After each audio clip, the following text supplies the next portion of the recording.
Now that we have the basics of headers and footers down, it's time to kick it up a notch, if you will. The first thing we want to do is take a look at our footer. Everything so far looks good, with one exception. We know that we are currently on the 5th page of our document. However, when we inserted our page number, it came up as page 1.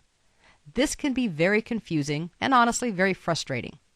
The thing to remember is that this is a complex document, and it actually has multiple sections. We can see that, first of all, by looking at the tab on the header or footer section. And it tells us right here, we're in the footer, but we're in the footer of section 4. We can see the page number by looking at the status bar. I did want to point out that if we want to see the sections in a document, at least where our cursor is currently located, we can add that to the status bar because in Office 2010, the status bar is customizable. So we can right-click on the status bar, and near the top, we have the option to turn Seeing Sections on and off. We'll go ahead and click on Sections just so we can keep an eye on it. Then we'll just go ahead and click back on the document. Now we can not only see that we're on page 5, but we're in section 4. And again, that does match what the tag says on our footer itself. So that brings us back to the question, if we're on page 5, how come this says page number 1? Because this is where we inserted it. Now, what we can do is we can modify our page numbers. One way is to select it and to go up to the page number option in the header and footer group on our ribbon. But we also can simply do a right click, and when we right click, we get the option to format page numbers. This brings up exactly the same boxes we would have gotten from the ribbon. Not only here can we change the style of number format, but we also, and in this case more importantly, can see that we have options when we have sections in a document. Do we want to start this section at its own number, or do we want to continue from a previous section? We'll go ahead and choose Continue from Previous Section and say OK. This is where we need to start being careful. If you saw very carefully, the screen kind of jumped. And it looks like we're exactly where we were before, but we're not. Look at the tag on the footer. We're now in the footer for Section 2. We need to start discussing what we do with complex documents. If we only wanted a single version of the footer throughout the entire document, we would have been done in the last lesson. All you would have to do is create it once. But in complex documents, we often want to make variations. This is where we can start to see where the variations are and why we have to be very careful when we're working with sections and some of the options for sections.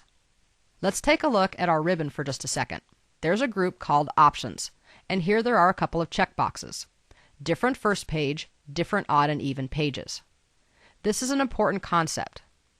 Often in document design, the first page does not have a header or footer, and that's why this first checkbox is so important. Usually the title of the document and other identifying information is already on the page itself, so we don't want to be redundant. If we're binding a document and printing it double-sided, then sometimes we want to have different odd and even pages as well. Let's go ahead and turn that one on too. Now we need to move over to the navigation section because this is important. Let's go ahead and click on the Previous button and watch the little tag at our footer. Right now our footer tag says, and yes it has changed, Odd Page Footer Section 2. If we go to Previous, now we're at the first page footer of Section 2. If we go before that, Odd Page Footer of Section 1 and First Page Footer of Section 1.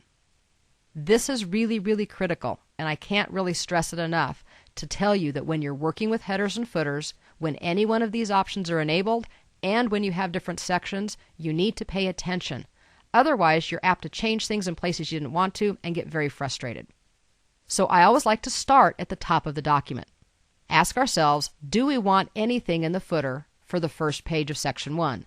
And the answer is no, because page 1 of Section 1 is our title page. All right, then we click on Next. Now we're at the Odd Page Footer of Section 1. And this is where we're talking simply about our table of contents. Again, we probably don't need anything here. So what we need to do is we need to select, and I'm simply going to do a cut. I'm not going to delete. I'm going to do Control-X on the keyboard. So currently there is no footer for the odd page in Section 1. Let's go ahead and move on to the next one. First page footer of Section 2. Now, this is a first page, but it's a first page of a section. And this is actually where we have our executive summary and that other information begins. This is where we want to start with page numbers and identifying information. So since we just cut the footer, what we would most likely want to do is simply paste. But here's hint number 2 or 3, I forget which one we're on. Notice in our ribbon there's an option that is lit up that says Link to Previous. It's also known as Same as Previous. If we paste it here, it actually is linked back to our odd page section 1 footer, and it's going to show up there as well. And that's what I mean. You deleted it one place and you type something in, and then how did that get back there? So we need to pay attention to this. We do not want this section to link to the previous section. This is kind of our starting place. Now, with the cursor in the footer, we can paste. Once again, we can see that we have the information. Go ahead and press the backspace key to make sure we're not taking up that extra hard return, which just takes up space. And it says page 0. We're going to revisit this one more time by right-clicking and going to Format Page Numbers, because that's exactly what we told it to do, start at 0. Now this time we don't want to continue from a previous section, but we also don't want it to start on page 0. Why do they even have a page 0? Well, because sometimes we have things like envelopes, and we don't want those to print or be numbered. In any event, we want this to actually say page 1, so that's what we'll choose, and now things are starting to look better. So this is the first page footer for section 2. Once again, we can move back up to the ribbon and we can click Next. Now we're going into even and odd. So remember, for each section, the way we have it configured, there could be 3 headers and 3 footers per section. This is where we have to start doing the math. Yes, that does mean we could have a total of 6 different versions of headers and footers for each section.